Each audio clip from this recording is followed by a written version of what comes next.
Hello there, and welcome to our Twin Peaks The Final Dossier discussion. I'm William, and with me is... Sean. Hello again to everybody who's been waiting for this. It's been a long time since we talked about Twin Peaks in full on our website. Yeah, so if you're not aware, we did a video series where we went through all the episodes of Twin Peaks The Return and discussed all of those, from the premiere to the finale and to the final episode. And that was as it was happening. So now a lot of those theories are totally debunked and, thrown out the window. But since the Blu-ray's out now too, we're talking about, we're also planning on doing a video basically just talking about everything that's on that Blu-ray that we didn't get to see in the show, and which is probably just a lot of behind the scenes stuff. Just kind of a review of it and kind of just talk about that and maybe some more final thoughts on the series. Because now, there has been some time since we've been away from it. The final dossier's out, and maybe by that time we'll have rewatched the series again and all those special features. Yeah. So we're finally talking about the final dossier, the book that came out October 31st or 30th, the very end of October. Then there was, the month of November was busy. And then we also have a short film that may have some Twin Peaks inspiration in it that'll be coming out sometime soon. So which you kind of shot a little bit in Oregon so anyway, not in right? Washington, but it was in the Pacific Northwest. Yeah. But so we're talking about the final dossier and going through how all this stuff ties back to the show, and what this could mean for the future of the series if it ever does return. Which, they've, Lynch just said, never say never. There's still news out there about that, which it could be him just teasing. It could be him just not really thinking about it right now. But if that mood strikes him, he doesn't seem like somebody who, he's not out there trying to build a franchise, really, like some creators. He's not trying to build the Twin Peaks cinematic universe. Just like the way he directs on set, where if something strikes him, he goes in that direction. It seems like he's staying open to say, hey, if maybe something strikes me one day and all of a sudden I'm going to go back down that path, I will. But this book kind of seems... One, it's the final dossier. So this seems to have some finality to it. But it also seems like it could set things up, and it's almost just closing the chapter on some loops that were left open within the series. And it very much feels like with Lynch, you had the very kind of abstract, metaphorical... storytelling where very unconventional, and a lot of times you could still figure out like episode 8 of the return, I guess too, there's full spoilers for everything that's happened so far and everything, including this book. We'll mention when we're getting into the book spoilers, so in case you're just wanting to know our thoughts on it, we'll give that first. So the overall book, so this is a little bit different format. So if you read The Secret History of Twin Peaks, which is the book that came out before the show returned, that was in a different format. That was in a dossier that was putting together a bunch of news clippings and magazine articles and transcripts of conversations with Lewis and Clark. You had letters from Lewis and Clark. You had a conversation with Richard Nixon, and you have all these different elements, and the information given to you was very interesting and helped add to the kind of lore of Twin Peaks as a whole. The format made it not a super quick read. So there's a lot to get from it and a lot that I've really enjoyed reading it. It was just the format didn't really lend itself to want to make you burn through 50 pages at a time. This book, The Final Dossier, was a little bit different format. It was just the final dossier of Tammy Preston. The other one was you kind of connecting some dots yourself, which I didn't even read all of that because I kind of dropped off, and I keep needing to go back. I was borrowing your copy, and it was hard for me to get to this, with a busier life now. Just I had to find some time alone to read this. That's why it took us a little while. But this is lays it out for you, almost like reading a Wikipedia summary. Yeah. And, there's a few connections you got to make, but that other one was really something that it was a good primer for the new season because it let fans kind of try to figure things out themselves. Yeah. Almost like doing detective work. Yeah. This is the detective work is done for you in this. Yeah. The secret history is more of there was somebody got killed for their ring, and then you're left to infer that it's the jade ring and all that stuff. Mm-hmm. as opposed to Final Dossier. So in the show, David Lynch is like, I don't think we should explain this. And Mark Frost is like, this is the answer. Yeah. It feels very much like... And also, too, that's kind of why I wasn't, like, dying. Like, that's why as soon as I got it, I didn't read it. I wasn't dying to, because I knew it would give some answers, and kind of some of the fun is not knowing. And it actually... On some ways, it gave more answers than I thought. On some ways, it did leave a few things open, but for the most part, it closes a lot of loops. And, it's... I don't know. I don't know how I feel about it, really. It's fine. Yeah. But it doesn't feel... There's no, like, huge cathartic release reading this, or great satisfaction. I think because... sometimes the endings of some of these characters maybe aren't good. Sometimes when happy endings happen, you want to hear those. It's and the way it's presented, it's not engaging like a typical novel, because it is just basically a recap of what happened in these people's lives as it's being collected. So it's not engaging on that level. It really is like, you got to be a fan.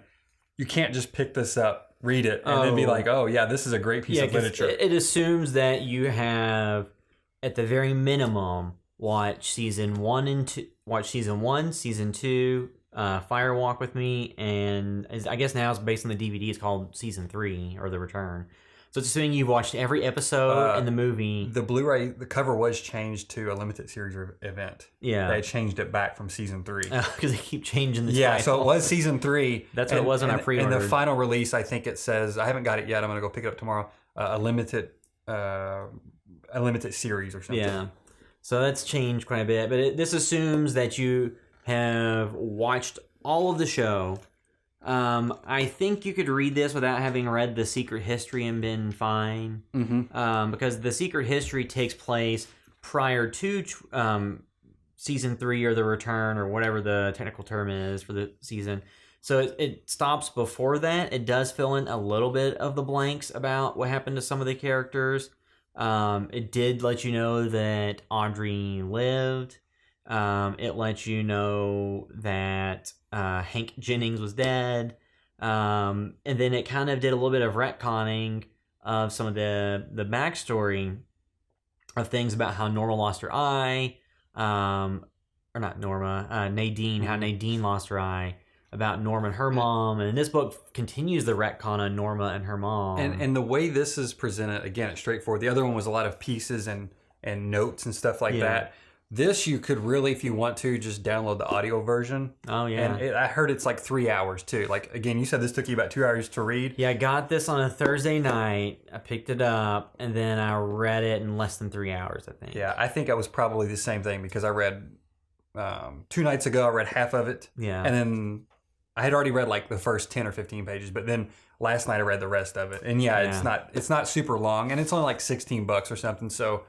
It's worth getting for that, reading through once. And maybe if you're ever curious, you can reference it. But honestly, now with the internet, you could easily just go online if you need a refresher on anything, or watch a million of these videos that are probably out there. Yeah, because you can, like, if you enjoyed the show and you want to keep going, then this is absolutely a must-buy that you should read it. Don't just read the recaps. I'm sure everybody who's watching this has probably read it. Mm-hmm. So just, overall, anybody who watched the show, I think, needs to read this, because... it was from Frost, and I'm sure like he probably had some feedback from David Lynch. So this isn't just fan fiction or after the fact. It's supposedly canonical. Now, they could easily overwrite any of this in a new season, because, the show itself lends itself to just not doing a linear storytelling path that takes off. So they could easily not follow what's in this book, but what's in this book makes sense. And... yeah, it just connects some dots that if you are left unsatisfied. I wasn't left unsatisfied with things. I was left confused and some elements wanting to know. Spoiler, this doesn't tell you anything about Billy, which is the thing I kind of almost wanted to know the most, only because we got glimpses of what was going on with some of the characters, like Audrey and everything. And you can kind of infer, like, okay, this is maybe what's happening, but yeah, so... it's pretty cheap. It's a quick read. Buy it. So I guess we can kind of dig into this now, right? Yeah, so we can start going through what's in this book and what that means, and if it's important. Because some of the stuff in the book isn't super. It's like the book starts out because it's just different files from Tammy Preston, just going over different elements of the investigation and things that are related to it. So it starts out with Albert's autopsy report of Leo Johnson, which just has a lot of comedy and humor in it from Albert, kind of like his just dry, witty comments.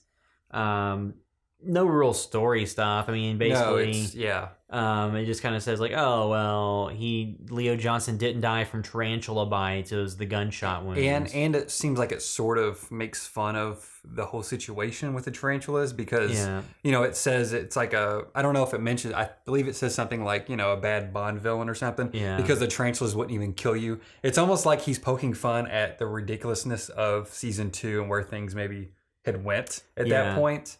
So we find out his fate, which it was a question. He was a character left hanging out there on his own little cliffhanger. Yeah, the character we were all waiting to hear about the history or the follow up on Leo. So then you had follow up on Shelley and just kind of filled in more stuff that you already kind of assumed based on what happened in the show. In that, so after Leo's death, her and Bobby waited a year and then got married in Reno. And then his parents and her parents, or his mom and her mom, gave money to them to help them start their own, like to buy a house, start their own life. And they're together for a number of years. They had Becky, and then they got separated later on, and it didn't really go any more into anything about Red. Or what was going on with him and Shelley. It just, gave more backstory. Not really super relevant to the show. Just kind of fills in, definitively states what happened versus just assuming or inferring based on what we saw in the show. So it doesn't really give any huge so does that end up with them being split? No, I think it ends with them being together in the book. Shelley now has a home, a husband she loved, a beautiful child. Personal stories are surveyed in Twin Peaks. Shelley seems one of the luckiest ones. I think basically, so the way this ends up as well, it gives some finality to knowing that at the end of The Return, we didn't know if there was an alternate timeline and Twin Peaks existed as we know it, or if it had overrode it. Based on Tammy's files, it appears that history was changed in this universe or in this world.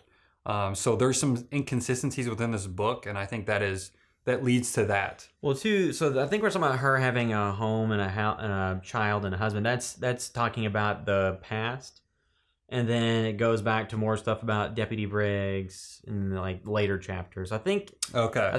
I'll return to this one. So they're still kind of left off with. You don't really know too much what happened beyond what happened in the show. I mean, like a relatively minor plot line. You don't really know what happened to Stephen, Becky's husband, but it does seem to indicate that Becky's alive. Yeah. Then let's see, going through these other. So we have Horns and the Haywards. Yeah, and not the Horns you want to know about necessarily. Yeah. Well, you kind of get the backstory. So Donna Hayward left home and went to New York to be a model, and then eventually got a drug problem. And then eventually calmed down, and her dad had, after the altercation with Ben Horn, left, separated from his wife, and left and went to somewhere else and started a practice, and he appeared on the show from his practice. It's like Virginia or somewhere like that. Yeah, somewhere not in Twin Peaks. He left, and then Donna went back to work with him, didn't she? Yes, she ended up with him. So she kind of had a story that was not happy in that she went off and became a model, but then got into drugs and had all kinds of issues like that. And while I was reading it, I was wondering if it was a setup to allow her to come back for a potential season and say, well, she has plastic surgery done now, which she does in real life because she was a model and maybe things kind of, she did that to kind of try to continue her career. But before Donna's chapter, though, we have the Horns and the Haywards, and I think that's basically talking about, the argument between Ben Horn and Doc Hayward, which this says it happens at the same night as I think the same day as the explosion or the same time. Yeah. And I think in the show it happened like the night before that argument. Yeah. So a little bit of continuity error when it comes to the timing of some of these things. And she's putting this dossier together 25 years after the fact or whatever. So, it's easy to see why there was some slight inconsistencies like that on her end. I mean, that's kind of what we know, basically. Aside from Ben Horne seems to truly have changed him. Yeah. And he felt guilty about that. He felt guilty about the Ghostwood. Selling the Ghostwood estates, and Audrey, it kind of affecting her, and then her being estranged from him. Gersten, her younger sister that was on the show, gets into drugs and stuff like that. Yeah. So pretty much like the Horne, the Hayward family kind of turns to crap. Yeah. And nobody has a very good life. And then, like you said, Donna goes off, becomes a model, goes to New York. I'm assuming if they actually, if they had shot a season 3 that was that back at the time, probably would have been unbearable to watch. If you had because it doesn't have it would have been like James's story when he goes up, so her chapter at least is one character that has kind of a standard story with no real intrigue or connection to the larger plot that I kind of actually at least cared about. Yeah. Because some of these characters in here, like Windom Earle, we go into great detail about him, and some of these I'm just kind of, I'm just kind of trying to get through it because it really doesn't matter that much, and the characters, while I enjoyed them on the show, I don't really care knowing that much more. Well, and Dr. Jacoby, there's a pretty sizable... He was the other one. There's a pretty sizable number of pages devoted to Jacoby as a character that really has no real connection to the larger story. It's almost like Mark was like, Jesus Christ, this golden shovel stuff. I need to go to great lengths to explain this as well, so it doesn't seem like total insanity, which they do. Then there's a chapter about Ben and Audrey where you get all of the kind of Audrey backstory. And you realize that so she survived the explosion. She was in a coma for a short period of time. While she was in the coma, she was impregnated by the evil double of Cooper. And she came out of the coma and she got her life on track and went to college or community college and got a degree and ran a hair salon and had a pretty good life. She married her accountant, Charlie, who we saw in the show, seemingly out of financial convenience instead of actual romantic reasons or love or lust or anything like that. It was more of just convenience for her. And then it sounds like as the relationship went on, she got more unstable and cheated and was abusive and things like that, which in the show, it was kind of portrayed looking at maybe Charlie's the controlling manipulator who's doing really bad things. But as of the book, it sounded like he was not necessarily in the wrong as much. And two, this is an outsider looking in. Yes. You don't know. And because even though in the show, he had a very calm demeanor. You know what I mean? So it just took him 25 minutes to get out the front door. But also too, we have to assume that, I guess we just assume that all the events we saw with Audrey were taking place kind of in her mind because she is in the facility. So that is probably her point of view on the situation, even though her character was off-putting to a lot of people. Yeah. And it did seem like some of it was happening because the double R, it was like somewhat modern day, but she'd only like closed down the business 4 years ago. So it's not like she's been gone 20 years like people thought, or 25 years. Because that section ended up saying that it's likely she was in some type of mental institution, but nobody would confirm. Mm-hmm.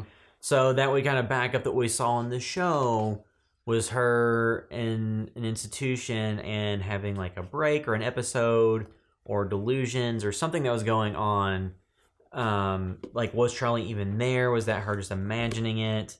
But then the fact you hear like Billy mentioned so many times that would lead to some credence that maybe she is out in the real world, and kind of hard to know. Yeah, it does not seem that she is. It does not seem that she is in the lodge or any type of otherworldly location. It seems like it's more conventional mental institution. And I guess her original story for the return was her owning a hair salon too. Yeah, they were originally going to go down that path with the story, and I guess Lynch thought, a hair salon's the most boring thing I could do. Let's, do this. I don't know why, but again, we've got our reasons. We've got an explanation. Does it make it more satisfying? I don't really think so. Knowing that she's in a mental institution and it is all fake. So before it's just kind of like, well, what's happening? And that's more fun in my opinion. It's like when you saw her look in the mirror and just like in a white room, it's like, oh, is she in a mental institution? Yeah. Or is she in some type of suspended animation, or is she like in a lodge or some type of location? But it seems like it's much more mundane, and she was just having mental issues and is some type of institution. Yeah, and that's all we needed to know, really, because we knew whatever path she was on, it was an unhappy ending for Audrey at that point. Yeah. And so, really, her journey or her path is still the same. We just are filling in more of the details that almost makes it all seem more mundane and less exciting. And Lynch kind of goes in that direction of, again, he's a master of making the mundane horrifying or scary with electrical sockets and fans. You know what I mean? He knows how to amp that up and how to take out anything that is unexciting about it. Even though sometimes he will hang on a shot of somebody sweeping a floor, it's just he kind of knows the right balance and how to juxtapose, again, sweeping floor scenes with something else insanely dramatic or funny or scary the scene after. Like he really knows how to balance those well to kind of keep you engaged and like transfixed. Where again, this is not a traditional novel. This isn't a narrative that you're going to be hooked on reading. Yeah, it's just filling in backstory in chunks. And it kind of made me. I come to Twin Peaks for Lynch's vision. And Mark Frost's too, but his cinematic vision. That's why I was so excited for it. That's why I love it so much. So a novel would obviously not be that, but at the same time, it would have almost been nice to somehow thread some of these stories together in a novel. One, two. So this is all from the perspective of Tammy Preston relaying information. So it's being interpreted through someone's opinions and thoughts. Yeah. It's not just, as a matter of fact, description of events. So some of this could still be up for debate as to what actually happened. It could be update for that, or the fact that Twin Peaks seems to be changing history. So like they really can do whatever they want with the next season if they do one. Let's see. So we know that Audrey is likely in some type of institution. That's where we last saw her. Then there's a couple So the chapters, there's the Double R and Jerry Horn. So Jerry Horn just made a lot of money selling pot. He kind of made all these connections with these people across the world. Yeah. Right. Nothing really earth-shattering that ties into the larger narrative. The Double R, I don't remember too much coming out of that. That was all that consequential. There's a lot of, just getting kind of a little bit of backstory filled in and getting things confirmed. I don't remember too much coming out of that. That was I'm trying to. I think is this about Norma's? This is talking about. This is basically setting up Annie Blackburn, and Norma's family history. Yeah, which is kind of a retcon of what we had seen before, indicating that. So all the MT Wentz stuff and all the stuff with Norma and her mom's new husband and all that. Really wasn't her mother. It was her stepmother, right? Yeah. So there's all these different wrinkles that kind of get brought in. And at the end of the day, it just feels like, okay, why do we need all this extra information about these characters that we didn't even see? Yeah, the only kind of satisfying part about that part is that it at least did get us to the origin of Annie and kind of filled in her character. Yes. So we kind of, and her character was not just a character, it was important to Cooper and the whole how's Annie thing. And it does lead into, does that lead right into Annie's chapter? Yeah, so you go from Double R to Annie, and then Annie's where we get more information that we did not know before. So, you can go from the missing pieces from that, the scenes that got cut from Firewalk with Me or the original series with Annie and trying to figure out exactly what happened to her. So what happened is she survived, and then she was just in kind of like a Dougie-like state. And then once a year, she'll say, I'm fine. I'm fine. Which is it at the exact time when Cooper comes out, or Cooper says, "How's Annie?" Is that supposed to, is basically that her response to that? Yeah, and then they say that like she hasn't really aged much, so she still looks very good, but she does in real life too. She looks Heather Graham still looks really good, but you have her kind of just being in a Dougie-like state. So you have to wonder, was part of her left in the lodges, and it's kind of the same thing with Cooper and Dougie. I mean, like, what was there any way that she could have been revived and restored to full mental capacity? Is this another shell? A tulpa or something, or is this not Annie? Just like that wasn't really Cooper. Yeah, and Annie had tried to commit suicide, and lived with Norma. So it seemed like her living with Norma kind of took away from the possibility of Norma and Big Ed. And all these different things. That's another thing that goes into why that was, somewhat satisfying, and it didn't seem like so in the show, I think we even talked about during the course of the series, like, okay, well, they're not together because that is such a dramatic plot line that they can milk. Of will they, won't they in this series. So if they were already together, there will be nothing to explore there, nothing exciting. This fills in and makes you actually feel satisfied of why they aren't together. It gave a lot of good justifications of life just didn't work out that way for them. There was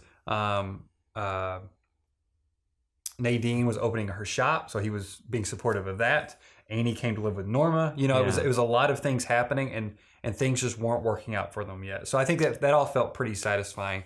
The Annie stuff too, I like that they left Annie hanging out there kind of, because again, it would almost I would be totally fine, because Heather Graham, I think she's a great actress. I would be fine if there was a season 4 and it focused on Annie. Well, and she came out of it or was doing something, and even if Kyle MacLachlan was barely in it, granted, I really would love to see a Richard, Linda, and I'm forgetting Laura Palmer's new name. What is Laura Palmer's new name at the end of The Return? Oh my gosh, I can't believe we haven't talked about this series in a while. But anyway, I would love to see it in that world, because that seemed like almost a more harsher, darker world. Yeah. I would love to see that, but also too, if it was focused on Heather Graham in a totally different direction, I think that would be awesome as well. Like, I think you leave her character hanging out there where you could have her awaken from her Dougie-like stupor, if that's what it is, and then have her character be more integral to the situation. But since this season seemed to indicate a lot of it revolves around Laura Palmer, and obviously Cooper has a role to play, she would probably just be more of like a character on the sidelines that could have an impact, but not definitely. But we did find out that she's alive, just not really in a state that she gains much by being in. So Windom Earle's next. And that, again, Windom Earle, some of his backstory is kind of boring to me, but they at least almost, I guess there's been some debate, like, Cooper seems like such a nice guy. Would he really go after his partner's wife, and this kind of almost justifies that a little bit more, in that he saw they had a spark. They maybe weren't acting on it, but he almost actively tried to push them together just to kind of prove his point.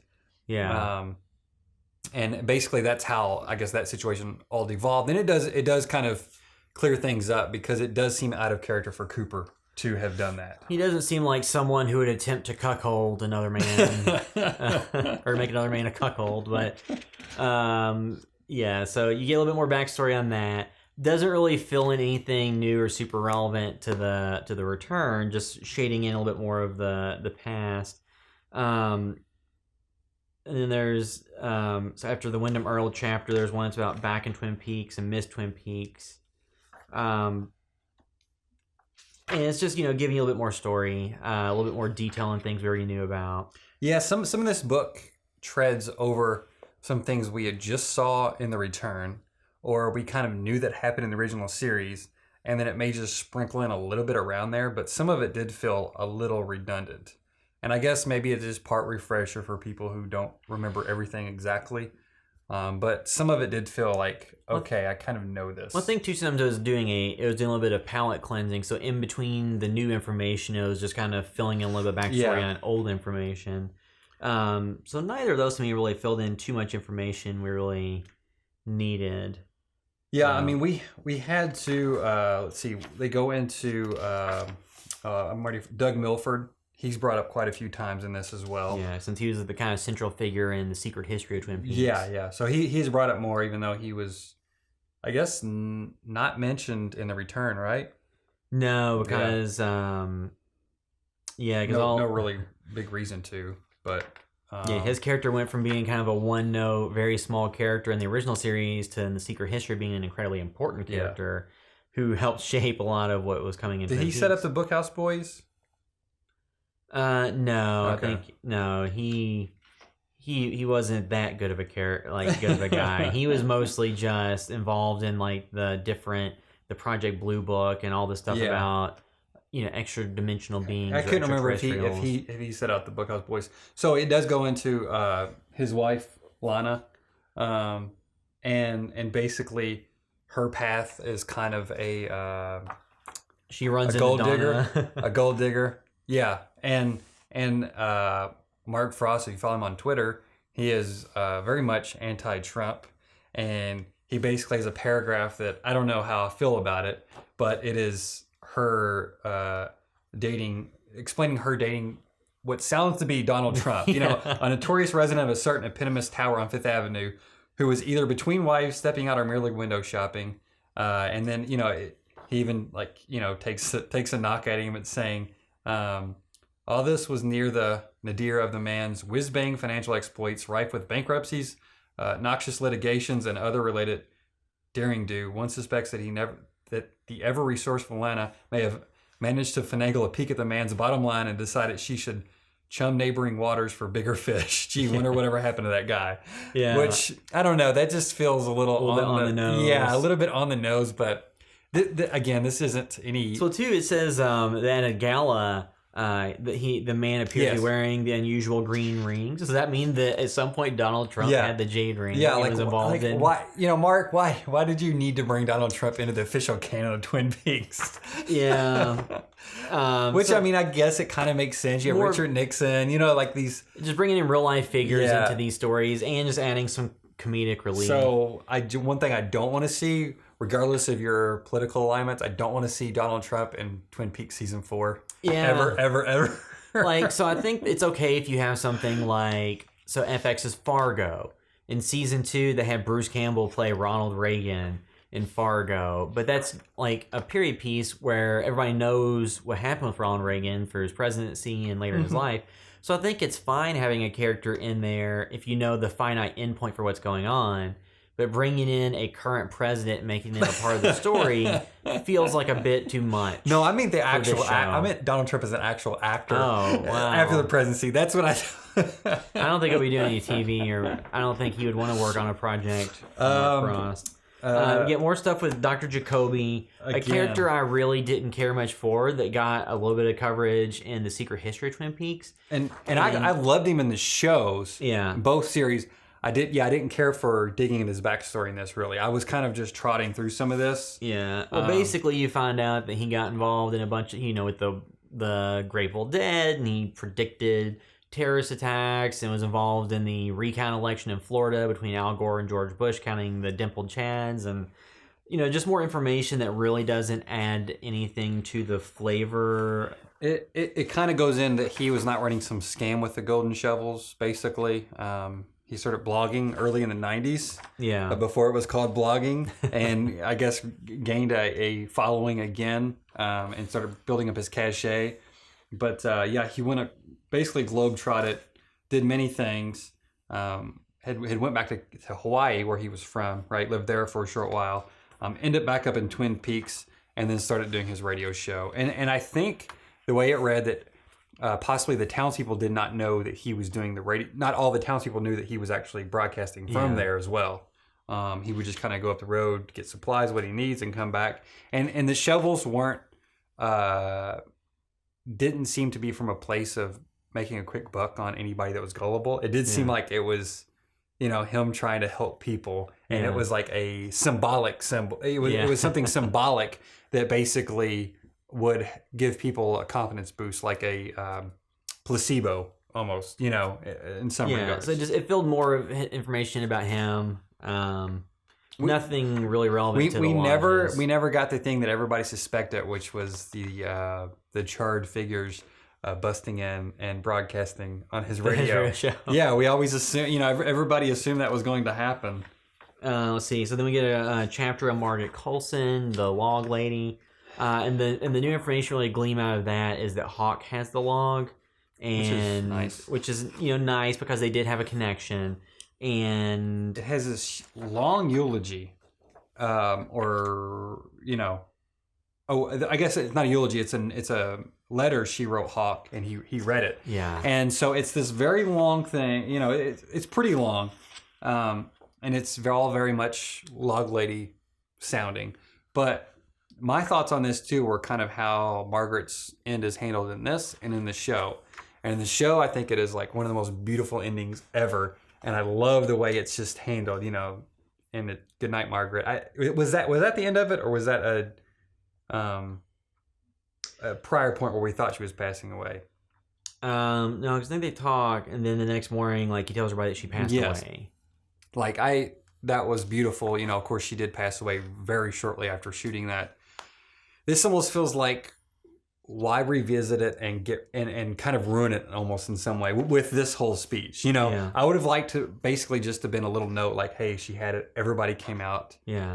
Hawk now has her log. This seems like another thing to kind of, I don't know, to drum up some more tears almost. To drive up sentimentality and to kind of echo that the light will beat back the dark or it's stronger. So the key takeaway is just that Hawk has the log. Yeah, I would have liked if it would have been eulogy from Hawk maybe, and her final word was her final word in the show, and that was it. We found out that Sheriff Harry Truman is sick with cancer as suspected. Yes, and that his brother Frank Truman came in just to handle the department until Hawk took over as sheriff. So not really, just kind of reconfirm the reason we didn't see him in the show. And it kind of, again, built his character up to being, he didn't want everybody to know, really. Yeah. He didn't want sympathy taken for him. Hawk figured it out kind of right away, but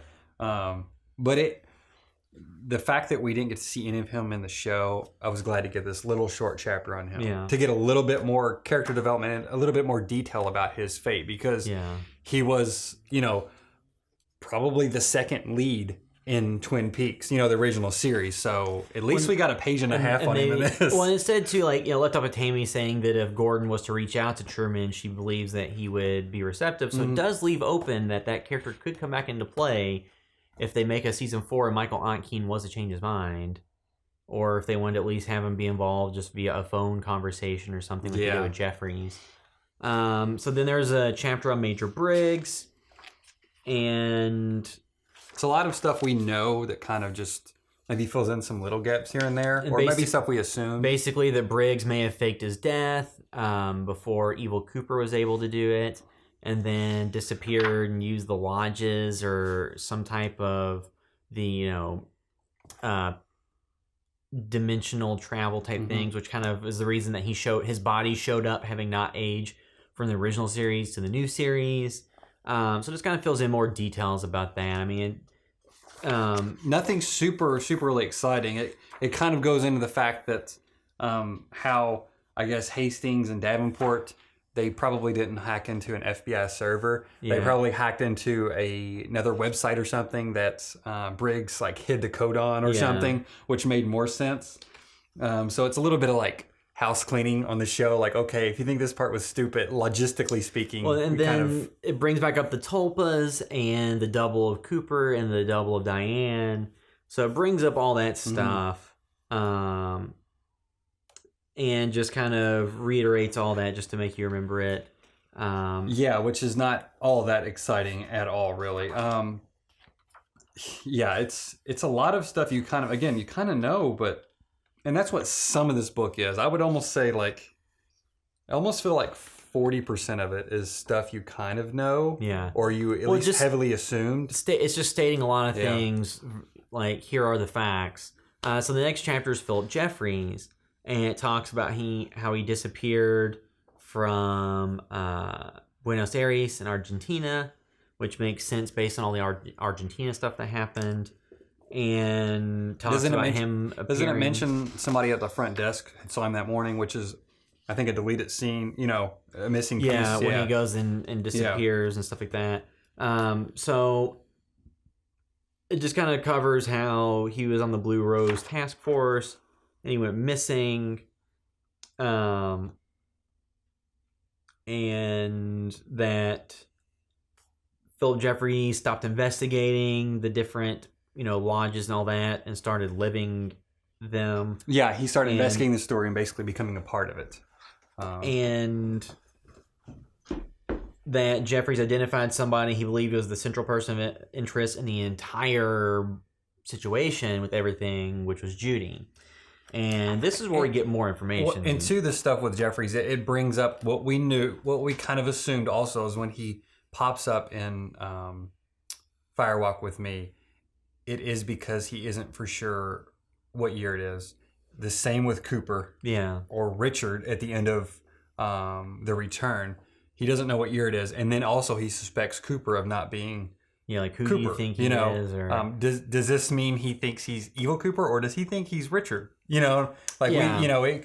assumed he thought he was evil Cooper, but because he interacted with the doppelganger, the evil Cooper. So is this like a trans-dimensional time travel corporeal form? Because he went from being a teapot essentially to a person in that case, but it just shows that Jeffries was tapped into powers that were very.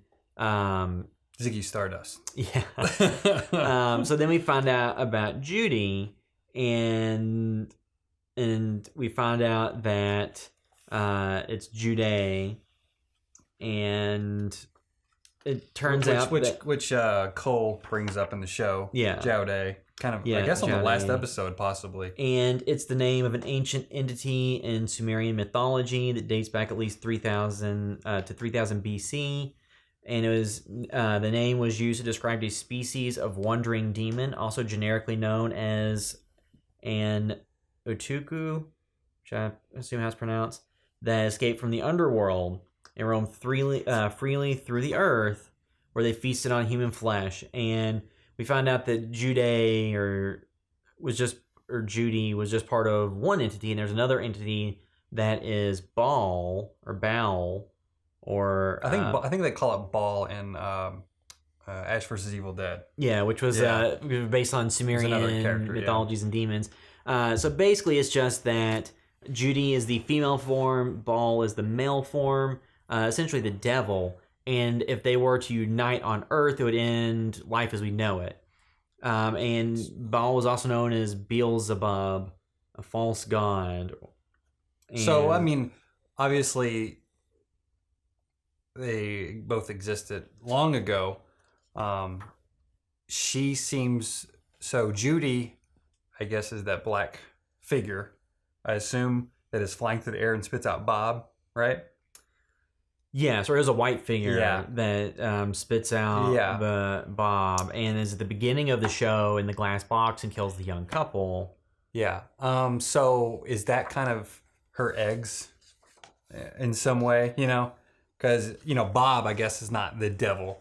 But at the same time, it almost seems like Mr. C with Bob is trying to reunite with Judy also, possibly, for whatever reason. I don't know if it is to some incestuous impregnation or something, with Bob and Judy or what. But yeah, we never really, know exactly. We assume Mr. C's goal is to be able to exist outside of the lodge. Yeah. Trick the real Cooper. And Bob wants to also get in on that and kind of be able to run amok. But we never hear Mr. C's plan stated explicitly, and this doesn't reveal it either.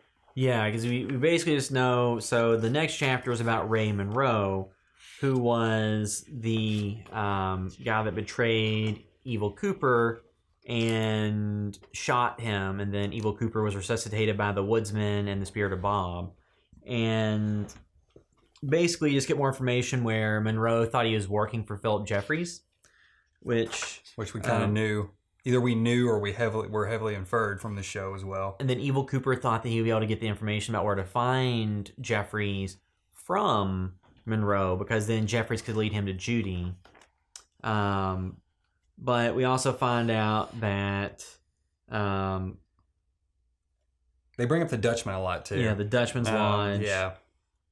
Again, stuff we kind of know, and maybe, in my mind, things are maybe more crystal clear because we did talk about the series and broke it down week by week, and kind of dive into it more. But maybe a casual watcher would not have kind of made these certain connections. I don't know. Obviously, people have made way more connections than we have, and way better at it. But yeah, again, it's just solidifying some theories and stuff as well.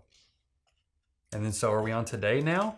Yeah, so there's today, and see, I don't remember exactly what part I was mentioning, where there was confirmation that Sarah Palmer was the girl that had the bug frog creature crawl in her mouth. That was that's another. I'm almost happy about that, because that one did feel like it would be such a narrative disconnect for it to be a character that wasn't involved in the larger narrative. Yes, it makes that episode a little stronger. I think. Because knowing that is Sarah Palmer, and then what you see later where she rips her mouth open and she has the evil entity behind her that rips the guy's throat out, having those connections makes her character even more intriguing and try to figure out exactly what was inside of her. But then it ties all the story in more, because it is interesting that she would have the evil and darkness that's inside of her, and she would have been drawn to Leland, who would have had the connection to Bob. And was maybe complicit, and that's why maybe she knew the things that were happening, in Laura's bedroom with Leland and everything, and maybe was a little complicit. I know she seemed drugged up, but it did seem like there were two parts to her, just like there was two parts to Leland, where he maybe wasn't aware all the time. We didn't get any hints of that too much in the original series with her. Obviously, it was something that was added afterwards. Yeah. But the thing that I think is interesting too is, her father is the one that is responsible for the atomic bomb and the blast that set off this chain reaction. It was kind of the creation of Bob, the birth of Bob. And so is it karma? Like, what's the deal? Because you would think this atomic blast was a good thing for the Black Lodge. You know what I mean? They created Bob out of this, and kind of some sort of plan was set in action, it seems. So, including those bugs, and they went into her mouth, is, why her? Was it just because she was in that community? But it's almost like it was almost karmic punishment for her dad being involved with that. Well, and two, the creation of Bob was countered by the creation of Laura Palmer. So, a lot of that just kind of brings to question how much of the original Twin Peaks was preordained. How much was Laura destined to have happen to her what did, versus how much of it was the bad luck of her. And Laura is there to balance out, again, the evil that is inside Sarah. But I think really, again, on a thematic level, it is about what the end of Twin Peaks: The Return is about, where there's really not all good that wins, not all evil that wins. There's always going to be a balance, and there's always going to be a struggle of good versus evil. And that is kind of, even with that family unit of the Palmers, there seems to be a balance of good versus evil. And maybe there isn't this good force within Laura Palmer like there is an evil force within Leland and Sarah, but there is some sort of good force within her. So, it's that balance that is, I think, the theme of this season, where good is never going to win, but that's not the point, really. The point is always to fight and kind of always be there to push back against evil. Yeah, the fight is more of the struggle than the outcome. And two, throughout this book, since it's from the perspective of Tammy Preston too, she kind of digs into Dale Cooper and about whether he was really as good of a guy, or, he was partially responsible for Annie's fate, because had he not gotten involved with her, knowing that Windom Earle was about, it would have brought her into danger. And it goes more into the stuff with, like I said, the Windom Earle stuff. So, it kind of sheds a little bit different perception on Cooper. Mm-hmm. But then that kind of, I think, feeds the ending of it, because she talks about how his relationship to his own mother, kind of led to his desire to save women in need. Mm-hmm. And one other note too, it mentions Sarah's full name, Sarah Judith Novak Palmer, which may be predestined for the Judy thing. Yeah. Or that was something that changed throughout history, with some sort of, with the events that happened. Sorry, go ahead. Yeah, so then we get to today, where it's Tammy just picking up with the part we saw from the Returner season 3, where Gordon and Cooper and Diane leave and go to the basement of the Great Northern, and then the lights come back on, and Gordon Cole is standing with the Horn brothers in the boiler room. So Cooper disappears again, and then this is where things really start to get interesting, in that Tammy talks about how after that the history and the newspaper articles and all the things that they knew about the Laura Palmer case start to change and indicate that she wasn't found dead but went missing. And then that just kind of tells you that, based on what we saw in Twin Peaks: The Return, when Agent Cooper went to Laura and was trying to lead her away, he successfully stopped her murder by Leland/Bob that night. But then when she gets pulled away from him, then it's likely that it's the work of Judy, who doesn't, since Laura's the key to this, or in some way is the key, grabs her out of that dimension of reality and places her into a different one, which would account for why she went missing. And then that is why Cooper and Diane then have to go into this other dimension of reality to try to find her. And then, Cooper and Diane split, and it's just him going, and he finds the kind of reincarnated, or not the reincarnated, but the Laura who led a different life and had kind of like false memories implanted of who and what she was. Carrie Page is her name. Carrie Page. Yeah, I had to look that up because I was drawing a blank. Yeah. And then when Cooper took her back to the Palmer household, then it sounded as if you heard like Laura or Sarah Palmer say Laura, and then it seems as if the memories of what had happened to her and who she was rushed back to her, and then she's screaming. That's how the show ended. So it's a cyclical type thing. It could be too, where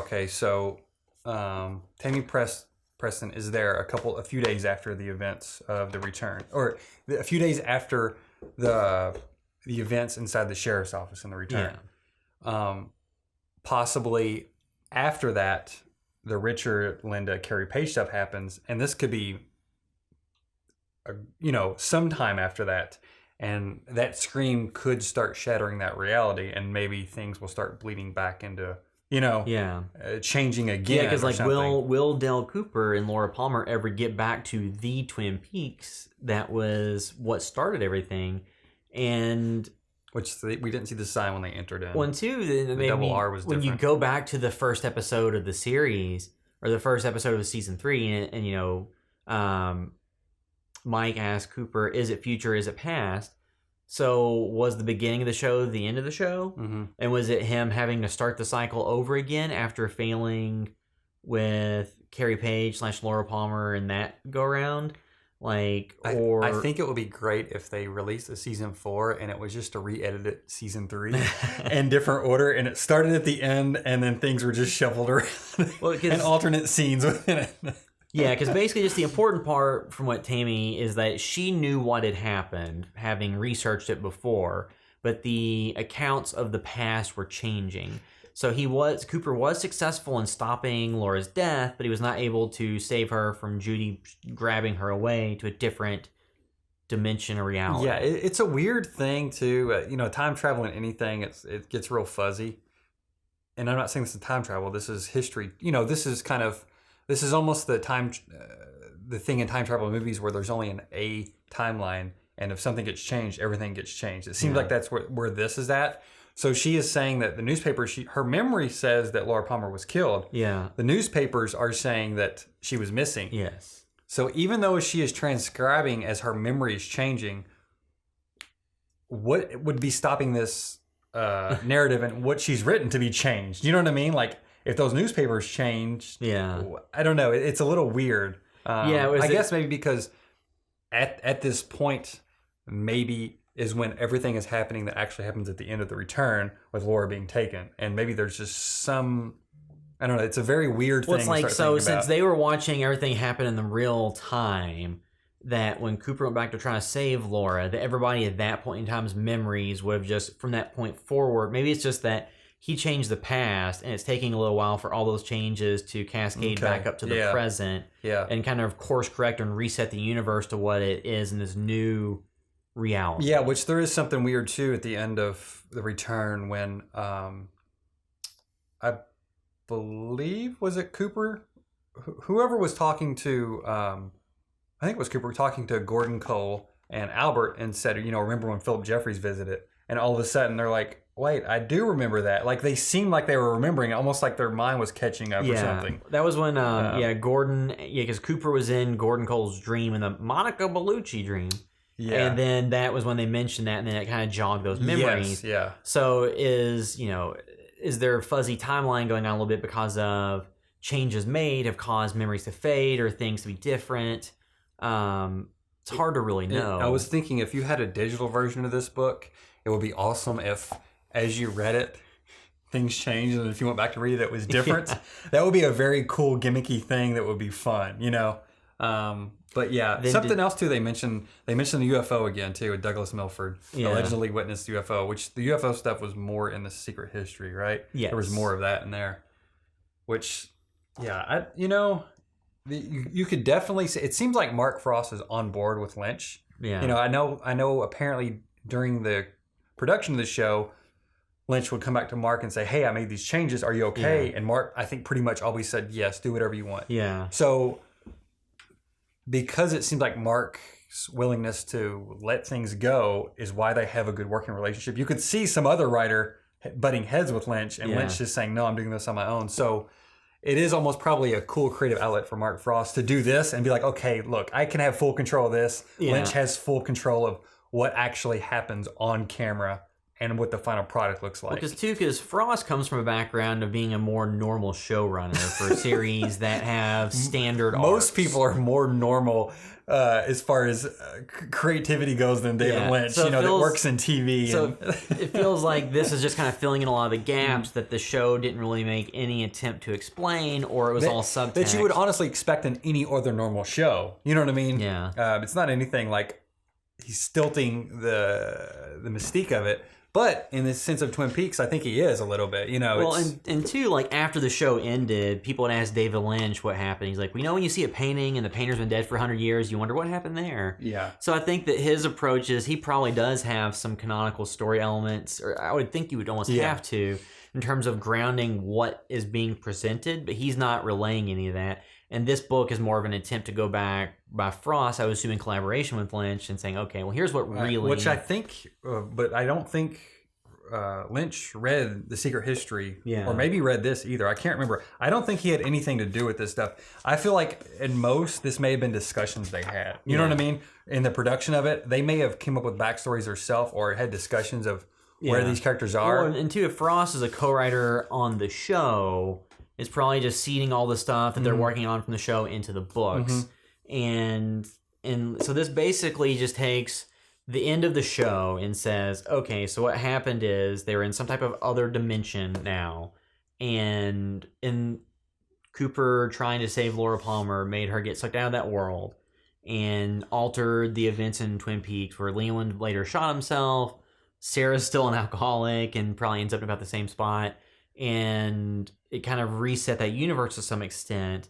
And then the question is, what happens after the end of Twin Peaks: The Return when was it Carrie Page and / Laura Palmer is screaming with Richard / Dale Cooper? Is there some type of reset and she gets pulled out again and put somewhere else? Because Cooper said he's going to try to kill two birds with one stone. So who are the two birds? Was it Judy and Ball? And trying to take them both down? Or was it two goals of, killing Bob and saving Laura Palmer, who he thought was the key to everything. So it just kind of goes to show, or it just kind of leaves open, what happens with him next. Is it kind of does he get sent back to the lodge? Is it cyclical and he ends up kind of where the season started? Because Lynch didn't make those comments. You can watch the episodes in any order, which really, from what we've seen, you really can't. There is a narrative You thread. shouldn't. Yeah, there is some narrative thread, but I think he was maybe hinting at that there are some cyclical things in this, possibly based on the end of the show, and some things maybe could be shown in any order because some things are out of place or maybe don't seem connected on the larger level of some of the, really this season is almost like, aside from some evil things he's done, kind of sometimes the antagonist or the protagonist is almost Mr. C, because I feel like his character is the most proactive one that we're following throughout, aside from Gordon Cole and the Blue Rose Task Force trying to solve this, and some other, the Mitchell brothers and those kind of B plot lines. Like Mr. C is one we are following all the way through, even though we don't see him in every episode. I don't think. Yeah, we see his progression is just trying to, I guess, complete a goal. His goal is to try to meet Judy, I guess, and to get that ultimate level of power, and or to collaborate or collaborate and listen. but then obviously he gets was it Freddy with the green glove? Yep. Stops his entire plan. The White Lodge Avengers. You got Freddy. Yeah. Well, because Cooper shows up and knows what he's supposed to do and what his role is, and it almost reminded me of Signs. When Swing Away. Yeah, Swing Away. Yeah. So if you've seen that M. Night Shyamalan film. But so the show just kind of ends. So we get confirmation that Cooper halfway succeeded and changed the timeline. But is he just doomed to continually repeat trying to stop Judy and being a step behind? And the fight is more of the point. At the very least, it seems like he may have possibly doomed himself on some level. Yeah, well, and two, his desire to save women that are wounded or in need seems to be something that is a downfall for him and that drug him into a lot of the problems he had to begin with. Had he left Laura Palmer where she was, what does that do to that timeline? Is Bob's defeated? So what happens then? Is there more of a balance there where Laura is gone, but Bob is also gone, which were the two things that were created from the atomic blast. So you would think you would be back at an equilibrium, but instead we have the balance on Laura's side, really, on some weird level. But I really like the world and kind of the tone of the new Twin Peaks at the end of the return. It comes from Kyle MacLachlan's performance as Richard. You just seem like there's a different demeanor, there's a different feel to the show at that point. It feels almost like more gritty on some level. I don't know, just something about it seems darker and almost a little depressing. Well, you see kind of him being kind of halfway between Cooper and Mr. C. Still being a decent person, but being much more brutal or less joyful and bubbly as a person. Which, if we don't get a season 4, I would love for Mark to have a lot of conversations with Lynch about that and then write a real novel, that is the exploits of Richard. Even if it doesn't have any giant hooks into what's happened, world-ending, universe-ending stuff. I just want to see the adventures of Richard and Linda and Carrie Page, I'm infinitely already fascinated with that new universe. And it's cool to even just leave that open and think about, but I would love to see that explored in a new show, most of all, because I want to see what Lynch does with that and his approach, which is, absolutely less of a standard format than... Two, you end up with the possibility, if they were to continue for a 4th season, the show running parallel timelines in different dimensions. Because you'd have like Richard and Linda and Carrie like in that universe and where that goes with the Twin Peaks of like Hawk and Bobby and Truman. And here's how he does that, and also has it as long as he wants. He gets an 18 episode order from Showtime. He does one universe.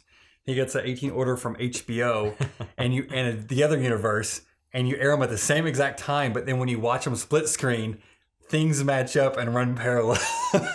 That's the only way to top this season, I think. Yeah, I mean, like...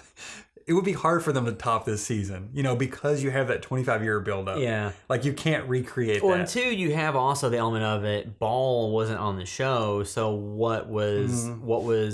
or did we see Ball in the show? Was there some characterization of him that we weren't really sure was him? and what would bring him about, what would bring him to the fold, where then they would really need to stop Ball and Judy from combining. So that's the kind of story. But if the story is just Cooper getting in this self-defeating loop where he almost defeats Judy but doesn't, and then does Philip Jeffries ever come back into play? Now he's just kind of a teapot steampunk thing. But yeah, I mean, yeah. What would be the thematic threat? Like, you would think they would have to, again, Lynch would have to have some thematic reason to revisit this, because right now, again, it is that balance of good versus evil. He's kind of, they've made that point with this season. So what would be, I think they'd have to find a good thematic reason to return, and then that would inform what that journey was going to be. Is it kind of the state of the world at this point, because things are, again, Richard's world seems more dour. He seems like a more realistic character that would be created in fiction and in the world today in 2017 versus the Cooper we saw in the 90s that seemed like he was from the 60s, so or is Richard more of the Cooper, because we talked in the book, Tammy mentions after the death of Windom Earle's wife, Caroline, Cooper really did exhibit true remorse and sadness over that, and did try to improve himself as a person. So is Richard just a version of him that doesn't have that drive to improve and is okay with the darker side? So there's a lot of that stuff I'd like to see. Yeah, it'll be fun to watch the Blu-ray, watch some behind the scenes. I've seen some clips go around. I've saw some also images that I don't know are memes making fun of certain things, but I'm very interested to see. Maybe we'll get some more insight on, Lynch's, which way he's leaning on, kind of his thoughts on some of these scenes that he's directed, and some things that maybe seem out of left field that may make more sense now, or at least kind of we can see his perspective on it. One thing I saw, as an aside, was, again, I don't know if it was a meme, but it was supposedly him consoling Audrey Horne about the changes, because I guess originally she was going to be running a hair salon, and then they made all those changes, and I think she was maybe vocally not happy about it on social media as well. Yeah. So it's him consoling her, saying, "Look at it this way. I could have made you a tree with a piece of gum on it." And I don't know if that's an actual quote from him telling her, or if that is just basically, commenting on what happened within that show. But I'm very excited to see all the behind the scenes on that. I hope there's tons of footage. Yeah, I mean, and basically too, at the end of this, after the end of the series, after reading this book, a lot of the characters you don't really need to see again. Really, I mean, this does give enough closure with the show on a lot of the storylines. It just kind of leaves open that Cooper's going to continue on and have to, come in a cycle. But then at the same time, if there's another season, would it just end on another cyclical type ending? Oh yeah, setting up something else? Yeah, it would be a cliffhanger, because there's, there wouldn't be any final resolution, I don't think. But I want to go on that journey. You know what I mean? Either way, I'm excited to see. Hopefully Lynch is, you would have to think with the success of this, it's already getting, some, I think IndieWire listed it the second best movie of the year. It's getting critical buzz. The ratings for it, the live ratings weren't very good. I think streaming it did okay. And I'm assuming based on the DVD and the sign-ups, they'll judge how successful Best Buy it is really sold was. out. When I went to order it today, I think, because it came out today, I went to the ship to store. Yeah. It said there's only a few copies left. I ordered it. Later on that night, I went to check my order to, they had to fulfill it or whatever. It was already sold out in the store. Yeah. They could have got 5 copies. I don't know. Yeah. But at least they've sold through this initial shipment on that level. But, just as a creator, he may not care at all. But you can see if this was totally just trashed and everybody hated it, he would have no reason to return, even if the ratings were good. He probably wouldn't want to. But because their critical reception and the fans have been so mostly positive on this, you can see that at least if it's going to inspire him, and it leans him maybe just a little bit more in saying, okay, maybe I will think about it a little bit more. I did see, I think it was an interview with Mark Frost maybe, where it said it took him 4 years from starting the project to getting it shot and out. And with Lynch being, 70 now, will it take, if they were going to do it again, would it take 4 years to get it completed? Would they want to go down that journey? Or would this time, because you got to figure if they wanted to do a similar number of episodes, it's not easy to do that and shoot it and edit it. So hopefully this time, if Showtime wants to continue it, they wouldn't have the back and forth issues they had in the arguments. Yeah. But then again, they may have more because it didn't financially perform the way they wanted, so they would have more ammunition to say, well, let's scale this back some. Or let's just get a Twin Peaks, the Adventures of Richard and Linda. You know, a movie. We could get a movie. They could do a 2-hour movie, and I think put it on Showtime even. You know, yeah. And then I think that's more than you could make a 2-hour movie that you put on Showtime. That I'm sure you can make it for $30 million. I mean, it's not going to take a lot. Yeah. Based on the level of effects and things they had in the show, I mean, that's not too hard. After Effects, After Effects interns. Yeah, I mean, some of the stuff is just some posing images, but yeah. So I guess we can wrap up our discussion of the final dossier, and I guess Twin Peaks: The Return up to this point. Like I said, we'll probably go back at some point, revisit the Blu-rays and see what the special features are and what there is to talk about there. But if you have any differing opinions on how this stuff worked out, then let us know. And we could have got a couple things wrong in the book too. We read it through once. Yeah, because I read it the day it came out. Yeah, I was slow to reading it. And then I reread different summaries and a synopsis, just trying to get back up to speed, and read through some of it. But yeah, so if you got anything wrong, let us know. If you have differing opinions or where you'd like to see the show go, let us know.